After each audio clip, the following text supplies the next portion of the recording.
रमेश भाई ने जब ये माइक हैसन से सवाल किया ना कि क्या ब्रेंडन मकल्लम उसके स्कूल ऑफ थॉट को फॉलो करते हैं, तो उनको ना जवाब पता होना चाहिए था वैसे रमेश भाई को कि आगे से जवाब क्या आएगा। और जवाब वही था जो बेसिकली हिस्ट्री बुक्स में भी लिखा हुआ है क्रिकेट की।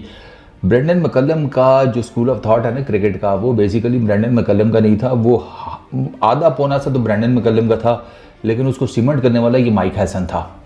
माइक हैसन ने बेसिकली रमीज़ राजा को ये जवाब दिया कि मैंने ब्रेंडन मकल्लम को कोच किया है, यानी कि टेक्निकली गुरु उसका मैं हूँ।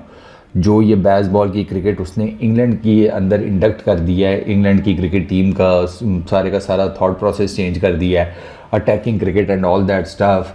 तो वो मकल्लम खुद भी by the way attacking cricket ही खेलता था ना, तो वो उसका अंदर वो था तो सही, लेकिन उस चीज़ को पॉलिश करके टीम में इंडक्ट करना वो माइक हैसन ने किया था। ये 2012-13 में ये इन्हीं सालों की बात है। ये न्यूजीलैंड की डोमेस्टिक क्रिकेट के साथ एसोसिएटेड था mic Hesson. And he said कि यार मेरा एक अपना थॉट प्रोसेस है, मैं एक अपने हिसाब किताब से चलता हूँ, मैं डाटा ड्रिवन किस्म का आदमी हूँ। वो बेसिकली माइक हैसन क्या करता है, वो पहले ना टीम्स के अंदर रोल्स निकालता है। ये इसने न्यूजीलैंड में भी किया था, ये आपको इधर भी पाकिस्तान में भी अब नजर आएगा। पहले वो रोल्स निकालता है, फिर उन रोल्स के हिसाब से वो प्लेयर आइडेंटिफाई करता है कि इस रोल के अंदर कौन कौन से प्लेयर फिट इन बैठते हैं। फिर उसके बाद वो उन प्लेयर से उन रोल्स को परफॉर्म करवाता है। उसमें जारी बात है एक रोल के लिए एक प्लेयर तो नहीं होगा, मल्टीपल ऑप्शंस होंगी, उसमें से जो सबसे बेस्ट फिट इन बैठता है ना उसको वो पिक कर लेता है। माइक हैसन का ये तरीका वारदात है। ये कीनिया अफ्रीका की टीमें शिमें छोटी मोटी टीमों को तो डोमेस्टिक क्रिकेट में न्यूजीलैंड की ये जिसे कहते हैं ना आर पार कर चुका था। फिर ये आया न्यूजीलैंड की क्रिकेट में, वहाँ पे इसका स्टार्ट ही कंट्रोवर्सी से हुआ जब इसने आते साथ ही कहा रॉस टेलर को फारिग करो। ये उस टाइप की क्रिकेट नहीं कर सकता, एज ए कैप्टन नहीं चला सकता जिस टाइप की मुझे चाहिए।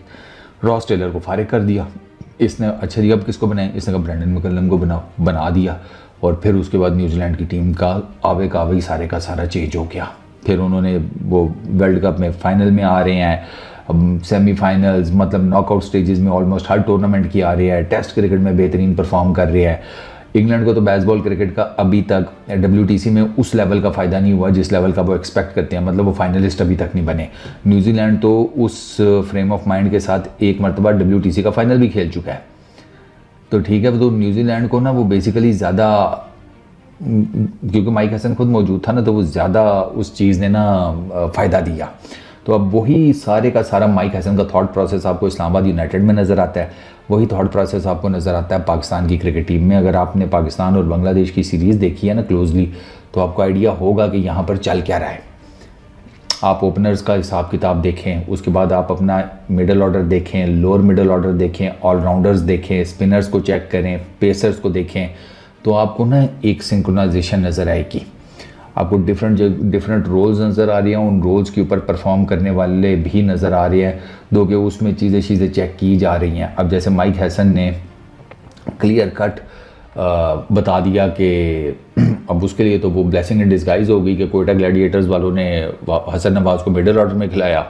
हसन नवाज़ मिडल ऑर्डर में जिसे कहते हैं PSL में फिट कर गया काम, और माइक हैसन ने कहा कि ये लो मेरा काम तो ऑलरेडी आसान हो गया। तो उसने हसन को मिडल ऑर्डर में ही रखा है, और हसन मिडल ऑर्डर में उसने बांग्लादेश की सीरीज़ में क्या किया वो भी आपके सामने है। तो ये जो माइक हैसन है ना ये काफ़ी, और प्लस अगर आप PSL का देखें तो PSL में उसकी परफॉर्मेंस आपके सामने है। टाइटल होल्डर,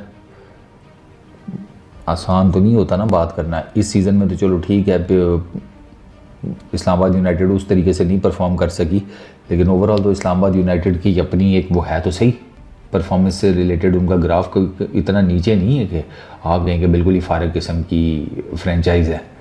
तो मतलब वो माइक हैसन उधर भी काम कर रहा है, वही चीज़ वो पाकिस्तान टीम में इंडक्ट कर रहा है। तो आई रियली होप कि जो उसने रेनेसांस न्यूजीलैंड की क्रिकेट टीम को दिया ना, वो पाकिस्तान की क्रिकेट टीम को भी दे जाए। तकरीबन 2-3 साल आप इसको रेगुलर दें, I am pretty much sure कि ये नया नक्शा आपकी टीम का कुछ ना कुछ निकाल देगा। इस वीडियो में इतनी, अपना बहुत ख्याल रखना, नेक्स्ट वीडियो में मुलाकात होगी। Peace out.